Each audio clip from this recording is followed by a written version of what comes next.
Quel est le point commun entre tous ces athlètes olympiques? Eh bien, ils sont tous norvégiens. Au JO de 2018 à Pyongyang, la Norvège remporte le record du nombre de médailles avec 39 médailles obtenues. En 2022, elle remporte une nouvelle fois la victoire avec cette fois-ci 37 médailles obtenues. Je pense qu'avec des résultats comme ça, on ne peut pas douter de ses compétences. La Norvège émerge comme une nation de plus en plus forte, aussi bien dans les compétitions qui se déroulent l'été que pendant les Jeux d'hiver. Alors c'est quoi le secret de la Norvège? Comment une nation de 5,3 millions d'habitants, soit à peu près 13 fois moins que la France, peut-elle produire une telle richesse de talent? La réponse, elle est en grande partie dans la VO2 max. La VO2 max, c'est un indicateur qui reflète votre capacité à transporter et à utiliser de l'oxygène pendant un effort physique. Et la Norvège mise tout sur un entraînement dédié à l'amélioration de la VO2 max, ce qui permet en retour à leurs athlètes de performer comme jamais. D'ailleurs, l'athlète à la plus grande capacité respiratoire jamais enregistrée est, spoiler, norvégien. Pour vous donner une idée, les meilleurs athlètes en endurance ont une VO2 max avoisinant les 85 ml par kilo et par minute, avec certains athlètes qui arrivent à dépasser les 90 de VO2 max. Et vous me connaissez, j'ai creusé le sujet dans l'espoir non seulement d'améliorer ma propre VO2 max,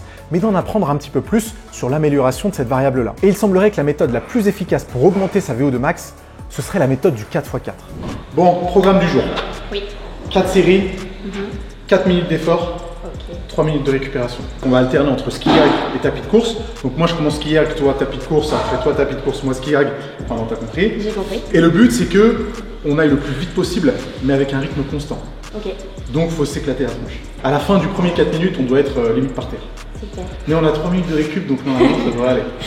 Petit pronostic, 4 minutes, moi je mise sur 1 km 100 sur le ski erg et 1 km 100 sur le tapis de course. Ok. Et on va comparer ça justement avec nos vrais résultats. Qu'est-ce que t'en dis toi? Moi je dirais 800-900 sur le runner. Le runner. Et sur le ski, on a dit 800. 800-900 aussi. Ouais, on n'est pas sûr. Un peu le stress là. On n'est pas sûr. C'est parti? Ouais. Allez, go. Ok. Je fais le décompte. Ouais. 3, 2, 1 et go. Ça fait quelques mois que je fais mes petites recherches sur la VO2 max et sur les meilleures méthodes pour l'améliorer. Et source après source, je tombe toujours sur une méthode bien spécifique créée en Norvège, le 4x4 norvégien ou le Norwegian 4x4, qui consiste à faire 4 tours de 4 minutes d'effort avec 3 minutes de récupération entre chaque tour. Il semblerait que ce soit la méthode favorite des athlètes norvégiens pour améliorer leur capacité cardio-respiratoire. Et ils l'utiliseraient dans une multitude de sports différents, non seulement pour s'améliorer dans la course à pied, mais aussi sur le vélo, sur la natation et sur toutes les disciplines d'endurance en fin de compte. Donc de voir cette méthode ressortir de toutes les sources que j'avais consultées, ça a commencé à m'intriguer un petit peu. De par sa simplicité, puisque 4x4, c'est quand même un format assez simple à reproduire, mais aussi de par les résultats que cette méthode est censée provoquer, avec des athlètes qui ont réussi à augmenter leur VO2 max de plusieurs points en quelques semaines. Et si vous avez regardé ma dernière vidéo sur la VO2 max, vous savez qu'augmenter sa VO2 max ne serait-ce que d'un point augmente drastiquement votre espérance de vie. Pour améliorer sa VO2 max, on pourrait partir du principe qu'il suffit juste de passer du temps à des fréquences cardiaques très élevées. Après, tu vas pouvoir me dire qu'est-ce que c'est très élevé en fonction des auteurs au-dessus de 90 ou 95% de fréquence cardiaque maximale et de trouver des moyens justement pour passer plus de temps dans ces zones. Quand on parle de consommation maximale d'oxygène, donc de VO2 max, pour la modéliser, on utilise une équation qui a ses forces et ses faiblesses, mais en gros, c'est le débit cardiaque fois ta capacité à extraire l'O2. Donc une méthode comme celle-ci, qui peut provoquer en quelques mois une amélioration de 10, 20 ou 30% de votre VO2 max, ça mérite de s'y intéresser. Je savais que c'était une mauvaise idée. Je savais. Je suis torché. Combien? 984. Et toi? 1174. Ok. On est dans l'objectif. Sauf qu'on va pas trop l'ouvrir parce que la deuxième elle va être violente. T'as réussi à maintenir une vitesse constante? C'est chaud. Entre 14 et 16. Bah j'arrivais pas à aller au-dessus. 15 km/h de moyenne, joli hein? Pourquoi cette méthode du 4x4 norvégien fonctionne aussi bien? D'ailleurs, est-ce qu'elle fonctionne vraiment? Est-ce qu'on a des études scientifiques qui nous montrent la supériorité de cette méthode? Alors d'une part, on a les résultats des athlètes norvégiens qui nous montrent à quel point cette méthode peut être efficace, mais on a une étude, vous retrouverez la référence dans la description, qui a été faite sur un public totalement différent, et en l'occurrence des quinquagénaires qui sont plutôt sédentaires. Je trouve ça hyper intéressant d'avoir d'un côté les résultats sur des athlètes de haut niveau qui passent littéralement leur vie à faire du sport, et d'un autre côté de voir que des quinquagénaires sédentaires qui sont confrontés à cette méthode qui est quand même assez intensive, arrivent à améliorer leurs conditions cardio-respiratoires et par extension leur espérance de vie, c'est hyper encourageant, quel que soit le public qui a envie de reproduire cette méthode du 4x4. La VO2 max, c'est le meilleur indicateur pour savoir si on est en bonne santé. Mais au-delà de la VO2 max, il y a d'autres facteurs clés qui contribuent à identifier notre santé globale, comme par exemple la masse musculaire ou le taux de masse grasse. Et comment j'arrive à mesurer précisément tout ça?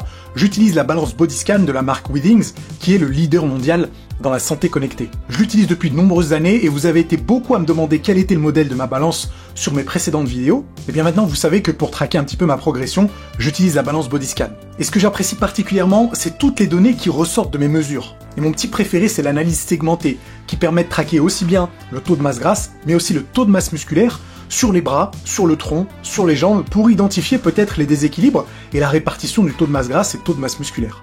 La balance est vraiment top, l'application est facile à utiliser, toutes les données sont présentées de manière hyper claire, et du coup c'est vraiment un plaisir de pouvoir mesurer sa progression. Avec la balance, je peux aussi vérifier ma santé cardiovasculaire, ma santé nerveuse, mon métabolisme de base. Vous allez voir que tout est présenté de manière ultra précise. Faut savoir que tous les produits Withings sont testés cliniquement, donc on peut pas faire plus précis. Donc si vous voulez vous aussi utiliser la même balance que moi, vous cliquez sur le lien dans la description, c'est le premier lien pour commander votre Bodyscan. Vous allez voir que ça reste un super outil pour traquer sa progression, donc n'hésitez pas à cliquer sur le premier lien dans la description et commander rapidement votre Bodyscan. Tu as deux manières de développer ton VO2 max. Enfin, tu as pas deux manières, mais tu as deux variables sur lesquelles tu peux jouer. Tu as, on va dire, un développement intensif et un développement extensif. Si tu parles d'un public amateur, non entraîné en endurance et qui n'a pas d'objectif d'endurance, le 4x4, en fait, c'est quasiment si tu mettais le curseur au milieu. T'as des intervalles longs, mais la séance est assez courte pour pouvoir mettre une intensité suffisante. Si cette méthode fonctionne aussi bien, c'est grâce à son alternance entre des phases d'effort qui sont presque maximaux et des phases de récupération qui sont pas trop longues. Pendant les efforts maximaux de 4 minutes, votre rythme cardiaque va virtuellement monter presque au maximum, ou plutôt à 90-95% de sa fréquence cardiaque maximale. Et c'est cette valeur proche du max qui va déclencher des adaptations positives sur la VO2 max. Si on ajoute à ça des phases de récupération qui permettent au rythme cardiaque de redescendre mais pas trop, on se retrouve avec un protocole hyper cohérent qui ne dure pas trop longtemps et qui peut être suivi par des quinquagénaires sédentaires comme par des athlètes de haut niveau qui préparent les Jeux Olympiques. Sur un 4x4, si tu veux aller dans les bonnes zones cardio, tu l'as dit, il faut quand même aller vers une intensité proche du maximal en moyennant sur la séance. C'est-à-dire que tu vas sur la séance et tu dis fais la meilleure moyenne possible. Le problème, c'est que dans un développement sur le long terme, parce que le seul moyen d'améliorer sur le long terme, c'est d'avoir une pratique régulière. Et avoir dans son planning un entraînement RPE 9 ou 10 chaque semaine, c'est pas un très bon moyen d'envisager l'activité physique sur le long terme. Ok, ce que vient de nous dire Tristan, c'est quand même très intéressant, parce que cette méthode norvégienne, on nous l'a quand même vendue comme la meilleure méthode pour améliorer sa VO2 max. Mais on voit en réalité que les choses sont un peu plus nuancées, et de la même manière qu'un programme de musculation, il n'y a pas de méthode parfaite. Et la méthode parfaite dépend du public, dépend de son expérience, dépend de ses objectifs, de ses disponibilités dans la semaine. Donc c'est toujours intéressant d'avoir le retour d'un préparateur physique qui connaît exactement comment améliorer ce genre de variables.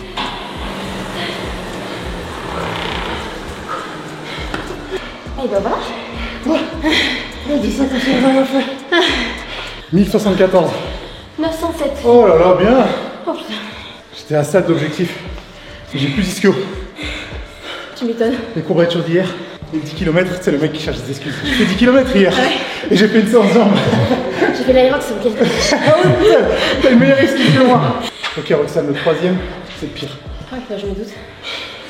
Et c'est parti maintenant.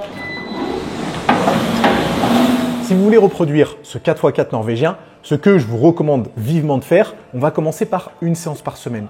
N'oubliez pas que ce genre d'intervalle, c'est quand même assez brutal. Et 4 minutes d'accélération, que ce soit sur le tapis de course, le ski erg ou le rameur, ça met mal. Donc le faire 4 fois de suite, il faut quand même y être préparé. Donc une fois par semaine, c'est déjà un très bon début pour commencer à provoquer des adaptations.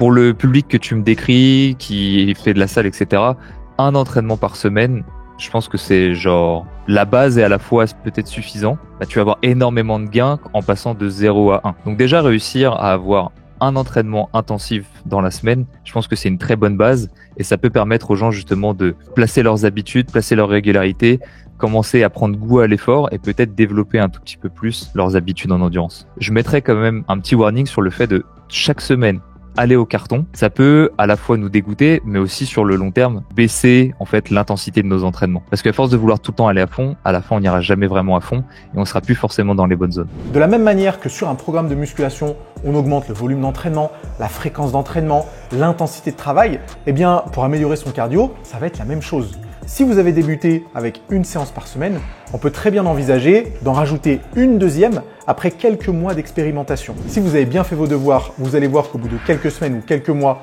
votre VO2 max aura augmenté, votre condition cardio-respiratoire aura augmenté et vous serez capable d'assumer plus d'une séance d'intervalle par semaine. Donc à terme, vous pouvez très bien envisager de faire 2 x 4 x 4 dans la semaine ou alors d'augmenter le volume d'entraînement d'une seule séance. C'est-à-dire qu'au lieu de faire 4 x 4, vous faites 5 x 4 ou 6 x 4, toujours avec le même temps de récupération. Ton but, Nassim, et le but de ta communauté, c'est avant tout d'être en santé. C'est d'utiliser ce moyen, le 4x4, pour être en santé. À partir de là, le critère de longévité, c'est pas quelle a été dans ta vie la plus haute valeur de consommation d'oxygène. C'est pas ça le critère qui va améliorer ta longévité. Ce qui va améliorer ta longévité, c'est de conserver une haute valeur de consommation d'oxygène dans le temps. On a vraiment des possibilités d'évolution qui sont similaires à une programmation d'entraînement. Et comme je sais que vous suivez attentivement mes vidéos et que vous savez exactement comment faire évoluer votre programme de musculation, je suis sûr que vous saurez comment faire évoluer votre programme de cardio.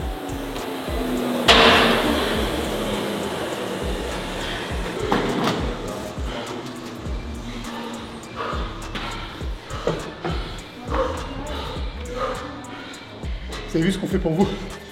Est-ce que vous pouvez vous abonner à la chaîne s'il vous plaît? Et activer les notifications. Si vous le faites, promis, je fais plus d'1 kilomètre sur le tapis de course. Du coup, j'ai fait 1093. 1093 et Roxane a fait 916 916. au lieu de 984 tout à l'heure.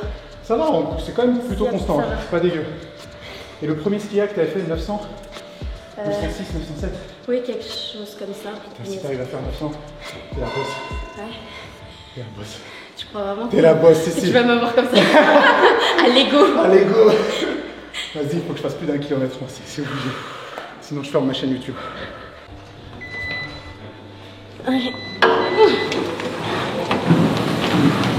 Est-ce qu'il y a d'autres méthodes d'entraînement à explorer pour améliorer sa VO2 max? Parce que ça peut être un peu rébarbatif de toujours faire 4 x 4, surtout que c'est des séances difficiles, donc ça peut amener un peu de variété, entretenir votre motivation et peut-être même provoquer de meilleures adaptations. Donc tu peux très bien faire des 1-1, tu peux très bien faire des 2-2 avec la même démarche et au lieu de faire entre 8 et 12 ou 16, peut-être que tu vas faire entre 10 et 12 ou 10 et 14. Ça permet de trouver quelque chose qui nous plaît et ça se permet surtout d'apporter de la variété. On l'a dit, la VO2 max, ça se développe de deux manières, d'une manière intensive et d'une manière extensive. Donc si tu fais les deux, c'est même encore mieux. N'oubliez pas que pour améliorer sa VO2 max, il y a plein de méthodes différentes. Et en fonction de votre expérience, en fonction de votre niveau, il n'est pas impossible que juste se mettre au sport, ça puisse améliorer votre VO2 max. Je vais une dernière fois refaire un parallèle avec la musculation.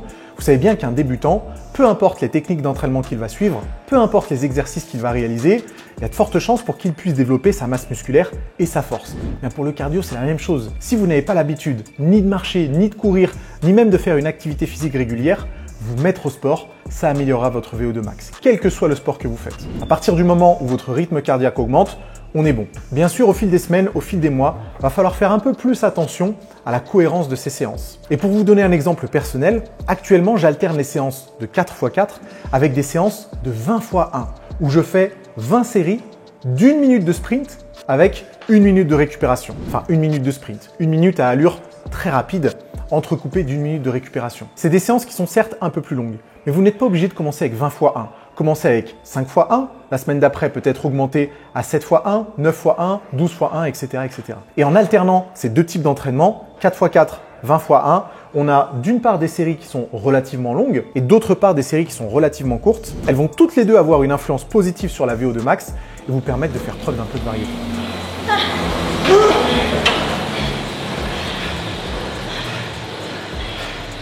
C'est une très mauvaise idée. 904. Oh, joli! Joli! 1044. J'ai fait plus de 1000. T'avais dit 1100. Ah oui, non, c'était. La chaîne YouTube est sauvée. Bon, bah bien joué, je reviendrai pas. Si, tu reviens. Tous les 7 ans, tu reviens sur ma chaîne YouTube. La dernière vidéo, c'était il y a 7 ans. Qu'est-ce que t'en as pensé, Roxane? Dur ou pas dur sur une échelle de 1 à 10? 10 étant le cauchemar total. 8. Franchement, Je mettrais 8 aussi. À mon avis, on ne connaît pas encore bien nos allures. Oui. Et je pense qu'on peut augmenter un tout petit peu en étant plus régulier, parce que c'est chaud de maintenir Ouais, non, c'est chaud. la même allure. Et surtout, on a fait un truc qui, je sais pas si ça se fait, hein, c'est d'alterner deux machines. Et du coup, là, niveau sensation, ça tue. Si vous voulez un peu plus d'informations sur la VO2 max, si vous voulez calculer votre propre VO2 max, ça tombe bien, j'ai fait une vidéo sur le sujet. Elle s'affiche à l'écran et le test ne dure que 12 minutes. Ça ne vous prendra que 12 minutes de votre temps, donc n'hésitez pas à le reproduire. Merci encore à Withings d'avoir sponsorisé la vidéo. Si vous voulez acheter votre balance, cliquez sur le premier lien dans la description. Et nous, on se retrouve très vite pour d'autres conseils. À plus.